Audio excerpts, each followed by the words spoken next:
आज नहीं तो कल केजरीवाल जी इस देश के प्रधानमंत्री बनेंगे। कि केजरीवाल सरकार एक लौती सरकार है पूरे देश में जिसकी चर्चा कामों के कारण होती है। जिस तरह से कोरोना को दिल्ली में कंटेन किया, कोरोना का केसेस को हैंडल किया, इकलौती सरकार है जिसकी चर्चा विश्व भर में हुई।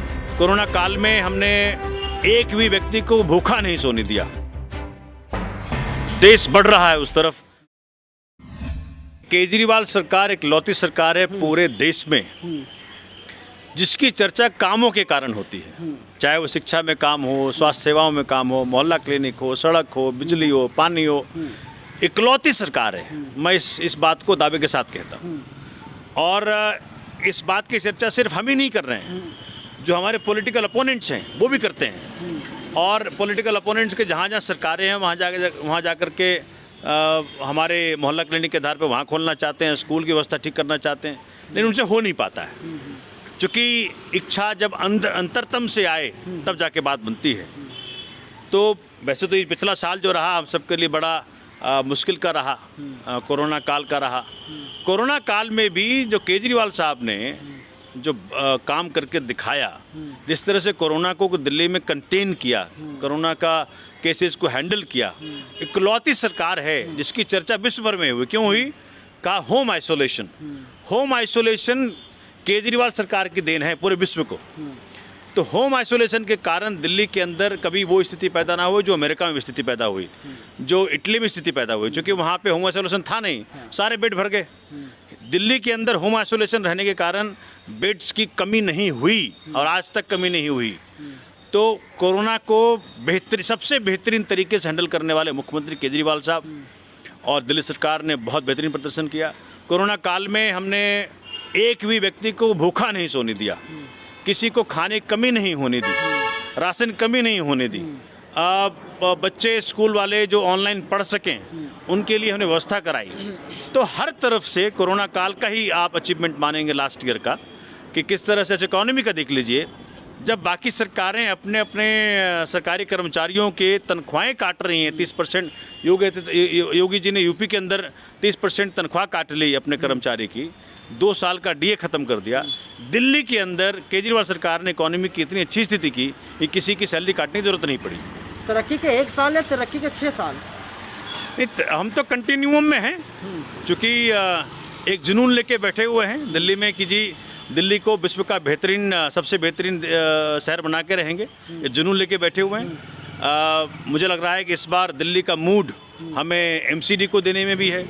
तो जिस दिन एमसीडी आ जाएगी अपने पास तो दिल्ली का कह सकते हैं कि 90% पावर हमारे हाथ में होगी। कैसे बनेगा दुनिया का नंबर 1 शहर दिल्ली? क्योंकि जो साउथ जोन की एमसीडी है, इस जो स्वच्छता रैंकिंग होती है लगातार डाउन होते जा रही है। वही तो हम कह रहे हैं कि हमारी जितनी भी मेहनत है दिल्ली को बेहतरीन करने में, उस पर एक बुरा परिणाम या बुरा प्रभाव एमसीडी के परफॉर्मेंस का रहता है। एक तरह से ग्रहण लग जाता है कि चूंकि एमसीडी अपने काम कर नहीं पाती है। और एमसीडी भी देखिए, मुसीबत एमसीडी में नहीं है, मुसीबत उन लोगों में है जिनके हाथ में एमसीडी है। यही एमसीडी, यही एजुकेशन डिपार्टमेंट जब हमारे हाथ में नहीं था तो स्कूलों की क्या हालत थी। यहाँ के स्कूलों में बच्चे नहीं जाते थे, लेकिन यही स्कूल जब हमारे हाथ में आए तो दुनिया का बेहतरीन स्कूल बन के खड़ा हो गया। यही अस्पताल जब हमारे हाथ में आए तो विश्व का बेहतरीन अस्पताल बन के खड़ा हो गया। जब ये एमसीडी अपने हाथ में आएगी तो इसी एमसीडी से हम आपके चैनल के माध्यम से दावा करते हैं, इसी एमसीडी के माध्यम से विश्व का सबसे बेहतरीन सिटी बना के दिखाएंगे दिल्ली को। विधायक सोमनाथ भारती, आपने क्या काम करवाया 1 साल में? हमने तो, चूँकि मैं अपने जीवन को समर्पित कर चुका हूँ जनता को, तो एक तो यहाँ मोहल्ला सभा चलाता हूँ। मेरे यहाँ मेरे तक पहुँचने के लिए किसी को कहीं जाने की ज़रूरत नहीं है। आप अपना व्हाट्सएप ग्रुप खोलें, हर घर से एक व्यक्ति मेरे से डायरेक्टली जुड़ा हुआ है 24/7 व्हाट्सएप ग्रुप के माध्यम से, मोहल्ला व्हाट्सएप ग्रुप के माध्यम से। ये एक बहुत बड़ा अचीवमेंट मैं मानता हूँ। हिंदुस्तान में कहीं ऐसा संभव नहीं हो पाया। उसमें बहुत योगदान, बहुत त्याग भी है और बहुत मुसीबतें भी झेलनी पड़ती, लेकिन उसके लिए मैं तैयार रहता हूँ और यही मेरी ज़िंदगी है। अब जहाँ तक काम की बात है तो आप देखें number of foot over bridges जो हमने बनाए हैं अपने कार्यकाल में, वो मुझे लगता है कि पिछले कोई भी एमएलए का टेन्योर देख लीजिए जैसे हमारे पीछे कांग्रेस की यहाँ से एमएलए हुआ करती थी, आप उनसे पूछें, मुझे लगता है कि एक भी नहीं बना पाई थी वो। और हमने पिछले, चूँकि कंटिन्यू में काम हो रहा है, तो 10 तक हमारी फुट ओवर ब्रिजेज बन रही हैं। 6 बन के तैयार हो गए हैं, 4 और पाइपलाइन में है।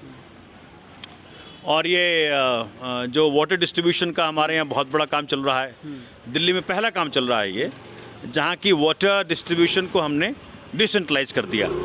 तो ये डिसेंट्रलाइजेशन ऑफ वाटर डिस्ट्रीब्यूशन जो वार्ड 61-62 के अंदर बड़ा काम चल रहा है, वो पहली ऐसी स्थिति हो रही है जहाँ की हम दावा कर रहे हैं कि इसके होने के बाद, जो कि अप्रैल तक ख़त्म हो जाना चाहिए, तीसरी चौथी मंजिल तक बगैर मोटर का पानी चढ़ेगा। चुनाव के पहले जब आपका टिकट कंफर्म हुआ था, तो हमने आपका इंटरव्यू किया था, तो आपने उसमें साफ साफ कहा था काफ़ी चीज़ें ऐसी, काफ़ी योजनाएं ऐसी जो जनता तक नहीं पहुंचा पाए। साल भर हो गया, विधायक बने हुए, केजरीवाल को मुख्यमंत्री बने हुए, कहाँ तक पहुँचे? देखिए, मैं चूँकि हमारा जो काम करने का तरीका है ना, उसे प्रचार कम है और लोगों से दिलों के रिश्ते हैं। आप ये भी समझ लीजिए, सिर्फ काम से बात नहीं बनती। जब तक आप जनता के लिए उपलब्ध नहीं होते, जब तक आप जनता का दुख को उनके साथ बैठ के साझा नहीं करते, परिवार की तरह खड़े नहीं होते, तब तक आप जनता के दिलों पे में जगह नहीं बना सकते। साल 2025 में अगला विधानसभा चुनाव होगा दिल्ली में। 1 साल हो गया, साल 2021 16 फरवरी, तो कितने ऐसे काम करा दिया? अगर इस 4 साल का क्या प्लान है कि जब 2025 में चुनाव हो तो फिर सरकार क्या होती है तो भविष्य तय करेगा, अपना समय तय करेगा, तो कुछ मलाल ना रह जाए, क्या ब्लूप्रिंट वगैरह? नहीं, मैं ये प्रयास कर रहा हूँ कि मालवीय नगर विधानसभा क्षेत्र जो है देश का मॉडल असेंबली कंस्टिट्यूंसी बन के उभरे हर मायने में, चाहे पानी हो, सीवर हो, रोड हो, जनता को पहुँचने की, जनता और नेता के बीच में जो दूरी हो, हर लिहाज में। तो मैं ये प्रयास कर रहा हूँ कि अगले 4 साल के अंदर हम ऐसा काम कर दें। ऑफ कोर्स इसमें दिल्ली सरकार तो काम कर ही रही है, लेकिन साथ में लग करके केजरीवाल साहब की मदद से, उनकी आशीर्वाद से क्षेत्र को एक मॉडल कंस्टिट्यूंसी बना के उभारूं। आप जनता से क्या अपील करेंगे? अभी 4 साल बचे हुए हैं आपके पास।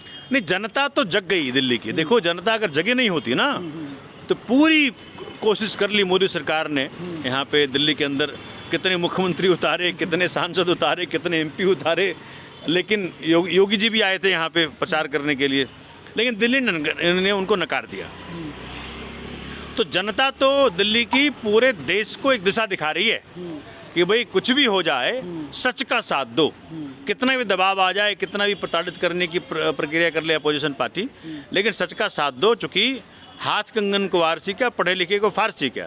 तो केजरीवाल साहब ने जब हाथों हाथ, मैं तो एक दिन जोड़ रहा था, कुछ नहीं तो 20 से 25 हज़ार रुपया महीना की कमाई, महीना का फ़ायदा हर परिवार को मिल रहा है केजरीवाल सरकार से, चाहे शिक्षा के माध्यम से हो, दवाइयों के माध्यम से हो, बिजली के माध्यम से हो, पानी के माध्यम से हो। देखिए, पूरे दिल्ली के अंदर जो सुरक्षा का इंतजाम किया, पुलिस अपने हाथ में नहीं है, लेकिन हम हाथ पे हाथ रख के नहीं बैठे। हमने कोई 3 लाख से ज़्यादा कैमरे दिल्ली में लगवाने का प्रयत्न चल रहा है। 1.5 लाख लग चुके हैं और बाकी लग जाएगा, तो जिससे कि माँ बहन बेटी सुरक्षा हो जाए।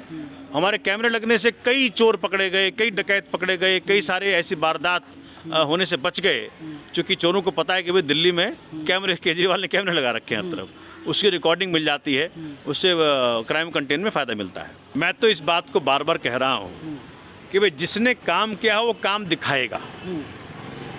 अगर योगी जी ने काम किया होता तो बुला बुला के स्कूल दिखाते, बुला बुला के अस्पताल दिखाते, लेकिन काम किया नहीं है।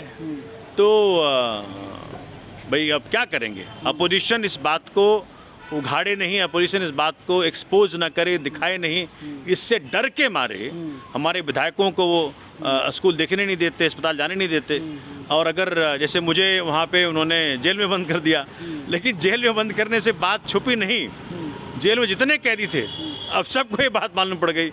आम आदमी पार्टी जिंदाबाद हो गया जेल के अंदर, ठीक है। हमने सरफरोशी की तमन्ना गवा दिया सबसे। तो हर तरफ ना तो वहाँ जनता खुश है, ना वहाँ अधिकारी खुश है, ना अपोजिशन पार्टी खुश है। ये हिटलरशाही चल रहा है। कहीं ऐसा नहीं होता कि जेल में डालने के बाद दांव उल्टा पड़ जाता है और ज़्यादा प्रचार मिल जाता है? मैं कह तो रहा हूँ, तो उनके सलाहकार ठीक नहीं है। जितना अपोजिशन करेंगे, जितना कानून का दुरुपयोग करेंगे हमारे प्रति, जितना जेल का प्रावधान करेंगे हमारे लिए, उतना हमारे लिए अच्छा है। तो उनको भगवान सद्बुद्धि दे कि ऐसे काम और करें, क्योंकि जनता से सच छुपता नहीं है और जनता जनार्दन है। 2022 में मुख्यमंत्री बनाने की तैयारी है, चुनाव जीतने की तैयारी, या कुछ सीटें लाने की तैयारी है? हम तो पूर्ण बदलाव की ओर हैं। अब 6 साल दिल्ली में काम करने के बाद ना, चूँकि ये बातें देखिए, सटा हुआ स्टेट है यूपी हो, हरियाणा हो, पंजाब हो, हिमाचल हो, उत्तराखंड हो, ये सारे स्टेट सटे हुए हैं दिल्ली से, और दिल्ली में काफ़ी लोग इनके रहते हैं। तो कोई ऐसी गली नहीं होगी उत्तर प्रदेश में, कोई ऐसा मोहल्ला नहीं होगा उत्तर प्रदेश में, उत्तराखंड में, पंजाब में, हरियाणा में, जहाँ की यहाँ के लोग नहीं रहते होंगे, और दिल्ली में और राज्यों के भी लोग रहते हैं। तो मुझे लगता है कि परमात्मा ने केजरीवाल साहब को अंतोगत्वा प्रधानमंत्री बनाने का फैसला ले लिया है, क्योंकि इस तरीके से हर राज्य तक बात पहुंच रही है, हर राज्य में मांग आ रही है कि भाई केजरीवाल जी की तरह गवर्नेंस यहाँ भी आए। तो मुझे 2024 में देश का नया प्रधानमंत्री अरविंद केजरीवाल मान लिया जाए? मैं कह रहा हूँ कि भाई कोई चमत्कार नहीं होगा अगर ऐसा हो जाए, क्योंकि हर तरफ मांग तो अब भाजपा ने अपने टेन्योर का मुझे लगता है लोएस्ट पहुंच गया है, कि जो किसानों के साथ उन्होंने दुर्व्यवहार किया है, जो कॉरपोरेट पूंजीपतियों का साथ देने का जो तरीका दिखाया है इस किसान कानूनों के जरिए, तो हर तरफ बात फैल चुकी है, जनता समझ चुकी है कि भाई ना तो इनसे हमारा एम्प्लॉयमेंट का समस्या, ये जो हमारा बेरोजगारी समस्या था उसका समाधान आया, ना महंगाई कम हुई, ना महिलाओं के साथ सुरक्षा का इंतजाम कर पाए ये, ना ये गैस सिलेंडर देख लो कितना महंगा हो गया, पेट्रोल 100 के पार हो गया। तो गरीब कहाँ जाएगा? गरीब मरेगा। उसकी सैलरी बढ़ रही है क्या?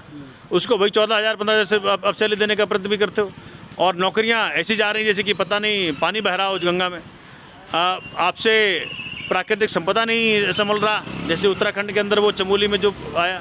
मुझे लगता है कि हर तरफ फेल्यूर ही फेल्यूर है भाजपा के सरकार का, और ये बात अब पहुंच चुकी है। और दूसरी तरफ केजरीवाल सरकार का जो ताकत हमने उनको बख्शी, चाहे वो स्कूल के माध्यम से, अस्पताल के माध्यम से, बिजली के पानी के माध्यम से, सड़क के माध्यम से दिखाने का प्रयत्न किया, खूब दिखाया।